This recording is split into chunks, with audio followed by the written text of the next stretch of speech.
Comment trouver le meilleur fonds pour investir en bourse? Si tu es sur cette chaîne, c'est que tu aimes les investissements et les placements boursiers. Tout ce que je te dis à travers mes vidéos, c'est vraiment de te lancer le plus tôt possible dans l'investissement. Et petite parenthèse, je voulais vraiment vous remercier parce que vous êtes de plus en plus nombreux à regarder ma chaîne et mes vidéos, à les liker et à les commenter. Donc pour une fois, c'est moi qui vais vous lâcher un petit pouce bleu. Après, te freine pas, tu peux lâcher ton pouce bleu à tout moment dans la vidéo. Bon, maintenant que tu connais un peu mieux Alfred, tu sais que lui, avec son groin à tête chercheuse, il adore trouver des champignons. Bon, on va pas parler cuisine dans cette vidéo, donc je lui ai demandé de me trouver des super fonds qui vont surperformer la bourse sur un horizon long terme, parce que c'est ce qui nous intéresse dans cette vidéo. Et petit spoil, tu vas voir que le plus important, c'est finalement pas la performance.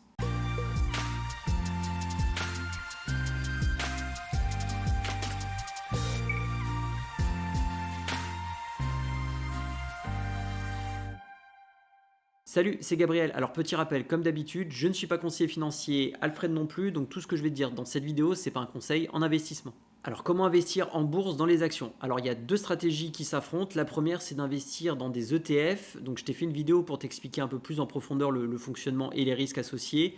Mais en gros, les ETF, le but, ça va être vraiment que la performance de l'ETF soit vraiment similaire à celle de son benchmark, de son indice de référence. Et tu peux avoir des ETF sur à peu près tout, sur l'or, sur les actions américaines, les actions mondiales, les actions émergentes, les semi-conducteurs. Bref, tu as plein de typologies de secteurs et de stratégies différentes. Donc tu peux investir à travers les ETF.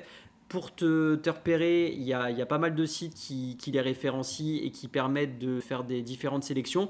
Donc là, moi, j'utilise Just ETF parce que déjà, le site est gratuit. Donc ça, Alfred, qui a un petit côté auvergnat, aime beaucoup. Alors, j'ai absolument rien contre les auvergnats, bien au contraire. D'ailleurs, si tu me regardes de Clermont-Ferrand, je te salue, même si j'y suis jamais allé. Et donc la deuxième stratégie, ça va être une gestion active. Donc là, ça va être le gérant qui va définir sa propre stratégie et il a un seul objectif, ça va être de surperformer son indice.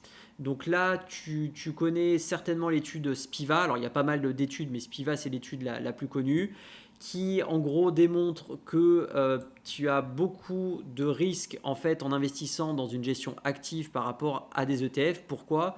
Parce que tu le vois ici, alors c'est vrai pour les fonds américains, les fonds mondiaux. En gros, tu as la majorité des fonds actifs qui ont tout simplement disparu des radars. Beaucoup ont changé de stratégie et la très grande majorité, 94%, 95%, ça dépend des années, ont sous-performé par rapport aux indices. Dans ce cas-là, tu aurais dû faire une vidéo sur les ETF, non? Il y a à peu près 5-6% des fonds qui surperforment et nous, finalement, ce qu'on veut avec Alfred, c'est vraiment les meilleurs. Donc, on va s'intéresser vraiment à ces fonds-là. Et donc, pour t'aider un petit peu dans cette jungle, tu as des sites qui vont comparer les fonds en fonction de différents critères. Les plus connus, ça va être Morningstar et Cantalis. Alors, l'étude date de 2014, mais ça ne change pas fondamentalement les choses. Puisque la philosophie des sites est la même. Morningstar, leur stratégie, c'est vraiment de se concentrer sur un nombre restreint de fonds, mais vraiment de pousser l'analyse au maximum. A l'inverse, Cantalis va avoir une analyse beaucoup plus large, ils vont analyser beaucoup plus de fonds, mais l'analyse sera un peu plus succincte. Donc tu as deux écoles. Moi j'ai préféré faire Cantalis parce que vraiment tu avais beaucoup plus de fonds que sur Morningstar. Et donc pour t'aider à t'y retrouver, donc Cantalis et Morningstar fonctionnent avec un système d'étoiles de 1 à 5. Donc plus tu as d'étoiles, mieux c'est un peu comme la guerre des étoiles. Attends, le niveau des blagues dans toute ta vidéo, ça va être ça, parce que j'ai liké, mais bon. Alors à ce stade de la vidéo, j'en sais rien, donc prépare-toi à tout encaisser. Bref, donc sur Cantalis, pour trouver finalement les meilleurs fonds actions, c'est assez simple, tu vas le voir tout de suite. Donc catégorie, donc tu as juste à mettre action. On va faire une petite recherche avancée, on va aller dans calcul standard. Donc là, tu as la performance annualisée et la performance cumulée. Alors je préfère raisonner en termes de performance annualisée parce qu'on sait que historiquement la bourse c'est à peu près du 7%. Donc nous on est clairement des bourrins. Donc performance annualisée par exemple on veut du 20% par an. On va regarder ce qui va nous trouver. Et donc là, il nous a trouvé trois fonds. Je vais commencer par celui-là, le Lamundi Nasdaq 100 Daily 2 fois leverage. Alors leverage, ça c'est parce qu'il y a un effet de levier.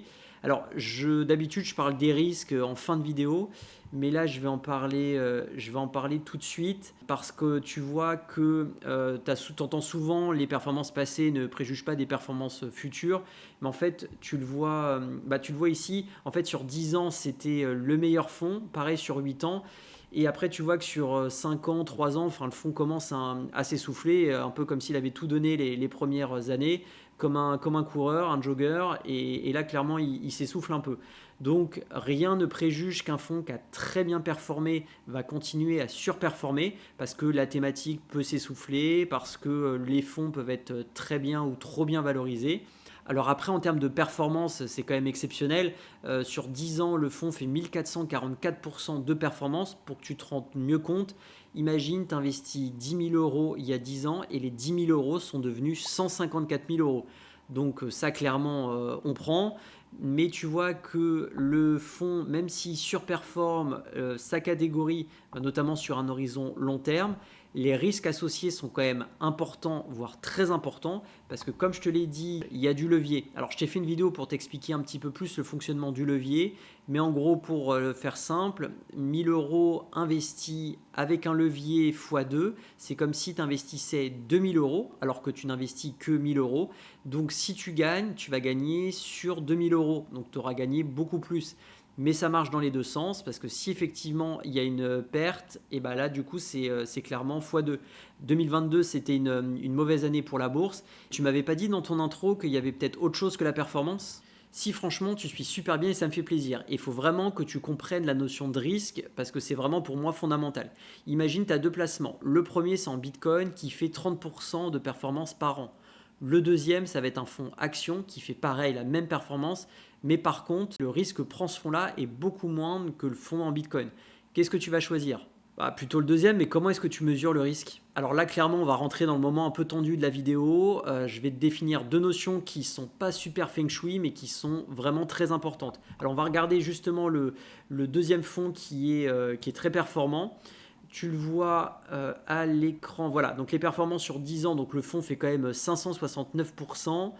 Sur 5 ans, 250%, donc tu vois qu'il bat largement sa catégorie. Le fonds, il est toujours dans le premier quartile. Alors, sauf depuis un mois, bon là, clairement, le gérant, il est parti en vacances, c'est le stagiaire qui gère, donc il faudrait quand même qu'il revienne. Mais sinon, quand le gérant est aux manettes, le fonds fonctionne très bien. Et ce que je te disais, ce qui est important en termes de notion de risque, ça va être la volatilité. Ah oui, j'en ai entendu parler, la volatilité, c'est les variations de cours, et donc plus tu as une volatilité importante, plus le fonds est risqué. Alors c'est un petit peu plus subtil que ça, parce que finalement, si tu as une variation du cours qui ne fait que monter vers les étoiles, tu vas avoir une volatilité importante, mais pour autant, c'est pas du mauvais risque, puisque tu es en surperformance. Du coup, j'imagine qu'il y a un autre critère pour mesurer mieux le risque. Oui, en fait, tu vas pouvoir ajouter la performance du fonds avec le risque associé, et les deux assemblés, ça va pouvoir faire des chocs à pic. Alors t'expliquer ça sans que tu quittes la vidéo, ça va être un petit challenge, mais on va relever ça avec Alfred. Donc lâche ta tisane et écoute bien, tu vas voir, finalement c'est assez simple. Le ratio de Sharpe, en fait, ça va mesurer la performance d'un fonds par rapport à son risque. En gros, est-ce que le risque associé est récompensé par rapport à la performance de ton fonds? Donc en gros, plus le ratio de Sharpe va être élevé et plus le risque que prend le fonds va être rémunéré par de la performance. Alors si on est un petit peu moins gourmand que tout à l'heure, pour rappel, la bourse fait à peu près du 7%, nous on va se contenter de 14%, mais avec un ratio de Sharpe assez élevé de 0,7%, donc avec un risque prix qui est bien rémunéré. Du coup, on va faire rechercher.